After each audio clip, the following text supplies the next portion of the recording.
ඉතින් යාළුවේ කොහොමද ඔයාලට? අද අපි යමුද මැංගෝ ජූස් එකක් හදන්න?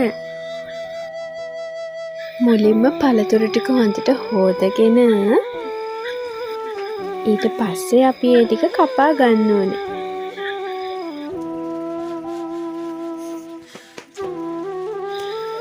දැන් අපි අඹ ටික චූටි චූටි කෑලි වලට කපා ගමු.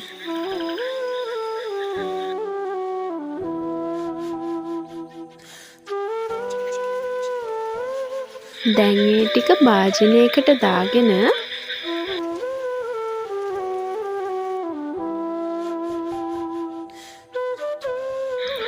ඔක්කොම ටික බ්ලෙන්ඩර් කප් එකට එකතු කරමු.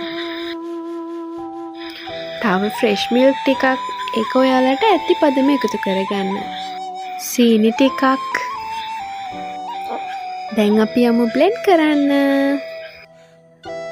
ලෙමන් චුට්ටකුත් එකතු කරන්න. දැන් ඔයා ලෑස්ති කරගත්ත වීදුරුවට ජූස් එක දාන්න. මම නම් අයිස්ක්‍රීම් වලට ආසයි. ඔයාලා කැමති නම් අයිස්ක්‍රීම් එකතු කරගන්න.